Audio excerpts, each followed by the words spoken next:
O espetacular achado de um dinossauro convertido em rocha como uma mina canadiana produziu o mais bem preservado fóssil de um dinossauro descoberto no Canadá. Achado espetacular. Há cerca de 110 milhões de anos, este herbívoro couraçado movimentava-se na atual região ocidental do Canadá até as cheias de um rio arrastarem para mar aberto. A sepultura subaquática preservou a couraça do dinossauro com um fantástico nível de pormenor. O seu crânio ainda mostra placas e uma pátina cinzenta de pele fossilizada. O dia 21 de março de 2011 foi especial para o operador de maquinaria pesada Sean Funk, que escavava a terra, sem imaginar que estava prestes a conhecer um dragão. Essa segunda-feira começara como qualquer outra na mina Millennium, gerida pela empresa de energia Suncor. É um vasto poço ao céu aberto, 27 quilômetros a norte de Fort McMurray, na província canadiana de Alberta. Durante horas a fio, a escavadora de Sean arrancara do solo pedaços de areia betuminosa,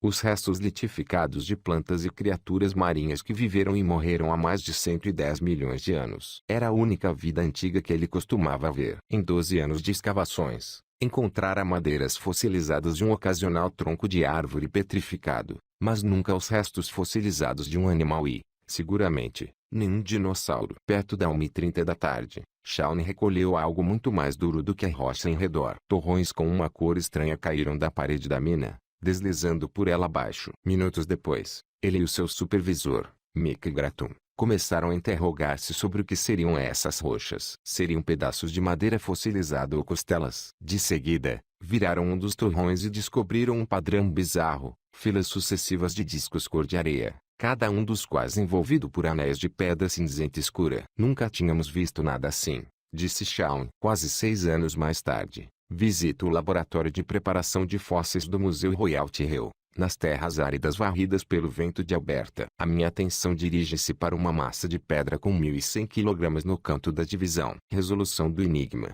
Em vida, este herbívoro media 5,5 metros e pesava 1.300 kg. Os investigadores suspeitam que tenha sido fossilizado inicialmente na totalidade, mas, quando foi descoberto em 2011, apenas a metade frontal do focinho às ancas estava suficientemente intacta para ser recuperada. O espécime é o melhor fóssil de nodossauro alguma vez descoberto. À semelhança dos lagartos herbívoros da atualidade, a barriga do nodossauro deveria conter um intestino grosso modificado no qual ele fermentaria os alimentos. As almofadas com escamas finas da sola da pata dianteira do nodossauro assemelham-se às das aves e lagartos de grande porte actuais. As espinhas pronunciadas do pescoço e ombros do nodossauro podem ter contribuído para impressionar as parceiras, intimidar rivais e manter predadores à distância. À primeira vista, os blocos rearranjados parecem uma escultura de dinossauro com 2,75 metros de comprimento. Um mosaico de couraça reveste o pescoço e dorso e círculos cinzentos delineiam escamas individuais. O pescoço curva graciosamente para a esquerda, como que tentando alcançar uma planta saborosa. Não é, naturalmente, uma escultura realista. É um dinossauro real, petrificado desde o focinho até as ancas. Restos fossilizados de pele ainda cobrem as placas couraçadas do crânio do animal, revestidas de saliências. A pata dianteira direita está de lado, com os 5 dedos estendidos para cima. Consigo contar as escamas da planta da pata. Caleb Brown, investigador de pós-doutoramento do museu, sorri perante o meu deslumbramento. Não temos apenas um esqueleto, dirá mais tarde. Temos um dinossauro tal como terá existido.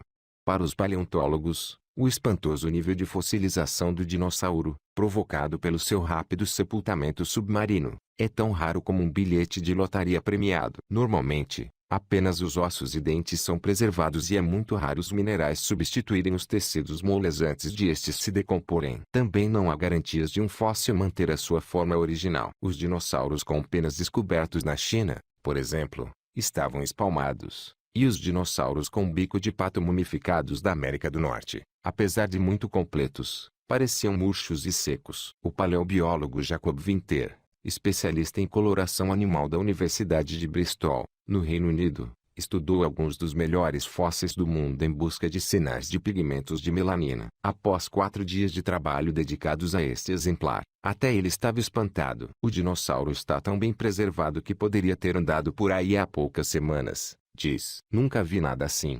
Este fóssil maravilhoso permite definir um novo gênero, o Acrocanthosaurus, de Ankylosauridae, Um nodossauro parecido com o anquilossauro, nomeadamente por também possuir uma couraça com espinhos para afastar predadores. No entanto, este novo gênero não possuía clavas na ponta da cauda, as massas ósseas que os anquilossauros utilizariam para produzir danos significativos nos predadores ou rivais. Enquanto se deslocava lentamente pela paisagem há 112 a 110 milhões de anos, o gigante de 5,5 metros de comprimento e 1.300 kg seria o rinoceronte do seu tempo. Se algum problema lhe aparecesse pela frente, talvez o temível Acrocanthosaurus, o nodossauro tinha um truque para lidar com ele: 2 espinhos, com 50 centímetros cada, que se projetavam dos seus ombros como um par de chifres de touro posicionados num sítio exótico.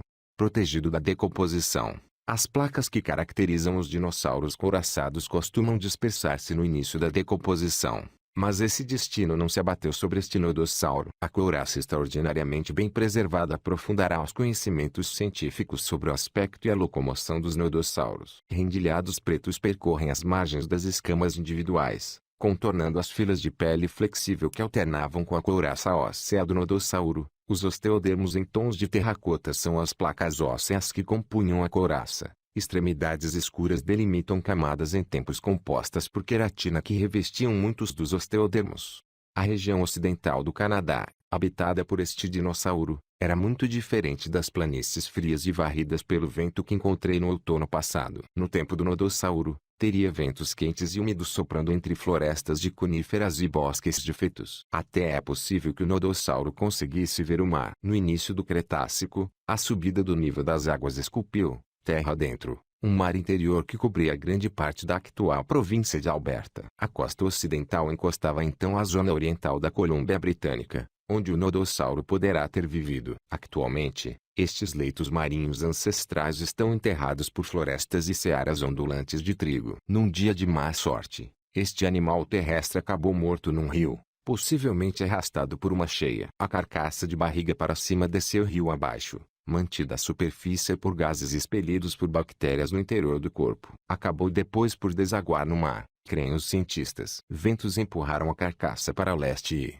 após cerca de uma semana a flutuar, a carcaça inchada arrebentou. O corpo depositou-se primeiro no leito marinho. Fluidos mineralizantes infiltraram-se na pele e couraça, protegendo parcialmente o seu dorso. A natureza compacta do esqueleto dos nodossauros e a ausência de predadores, associada à deposição rápida em ambiente marinho de pequena profundidade, impediram a deformação do fóssil. A preservação da criatura ficou associada a cada elo desta improvável sequência de acontecimentos. Se tivesse descido mais 100 metros naquele mar ancestral, teria sido fossilizado no exterior dos limites do terreno da Suncor, permanecendo enterrado. Em vez disso, Sean Funk tropeçou no mais antigo dinossauro alguma vez descoberto em Alberta. Imobilizado no tempo, poucos fósseis de dinossauro conservam a sua forma genuína e tridimensional, mas o processo aquilustrado assegurou que este nodossauro se tornasse uma exceção rara. Sepultado por sedimentos marinhos, permaneceu no seu túmulo durante mais de 110 milhões de anos até um mineiro atento o descobrir acidentalmente. Os cientistas conjecturam se as cheias de um rio terão colhido o nodossauro,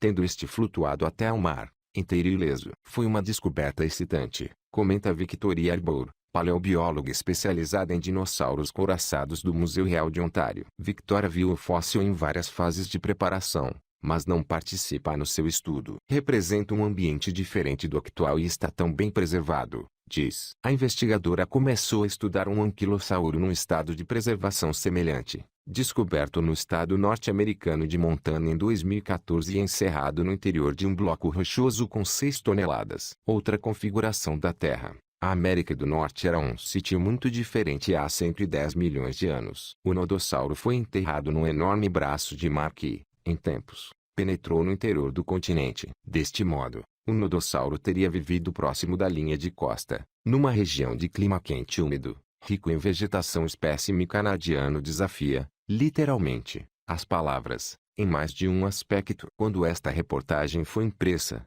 os funcionários do museu estavam a terminar a descrição científica da criatura e ainda não se tinham decidido quanto ao nome comum que iriam propor. Entretanto, o fóssil já está a transmitir novos conhecimentos sobre a estrutura da couraça dos nodossauros. A reconstrução de estruturas morfológicas, por norma, exige conjecturas bem fundamentadas, uma vez que as placas de osso, denominadas osteodermos, dispersam-se geralmente durante o processo de decomposição. Neste caso, os osteodermos do nodossauro estão preservados no seu sítio original e existem até vestígios de escamas entre eles. Além disso, camadas em tempo compostas por queratina, o mesmo material das unhas dos seres humanos, ainda revestem muitos osteodermos, permitindo aos paleontólogos perceber exatamente como estas camadas aumentavam o tamanho e a forma da couraça. Chamamos-lhe a Pedra de Roseta das Couraças, brinca Donald Anderson, curador de dinossauros do Museu Real Tyrrell. A libertação desta pedra de Roseta do seu túmulo rochoso,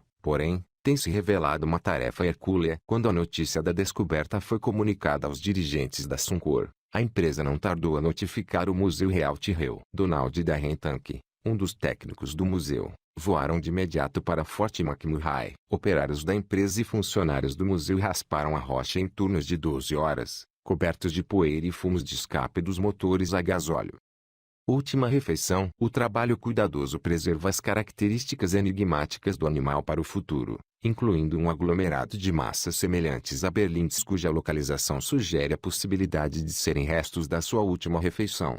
Acabaram por reduzir o achado a uma rocha com 6.800 kg, contendo o dinossauro e pronta a ser içada da mina. Porém, enquanto as câmaras filmavam, deu-se um desastre. A rocha partiu-se ao ser levantada, separando o dinossauro em vários pedaços. Darren Tank passou a noite a conceber um plano para salvar o fóssil. Na manhã seguinte, os funcionários da Suncor envolveram os fragmentos em gesso, enquanto Darren e Donald procuravam um material susceptível de estabilizar o fóssil na longa viagem rodoviária até ao museu. Em vez de madeira, a equipa usou serapilheira embebida em gesso enrolada em forma de tronco. O plano improvisado resultou. Cerca de 675 quilômetros mais tarde, a equipa chegou ao laboratório de preparação do Museu Real Tyrrell, onde os blocos foram entregues aos cuidados do preparador de fósseis Mark Mitchell. O seu trabalho com o nodossauro exigiu mãos de escultor. Durante mais de 7.000 horas dos últimos 5 anos, Mark tem exposto a pele e os ossos do fóssil. O processo meticuloso tem separado o gesso de todas as camadas de betão. Temos de lutar por cada milímetro,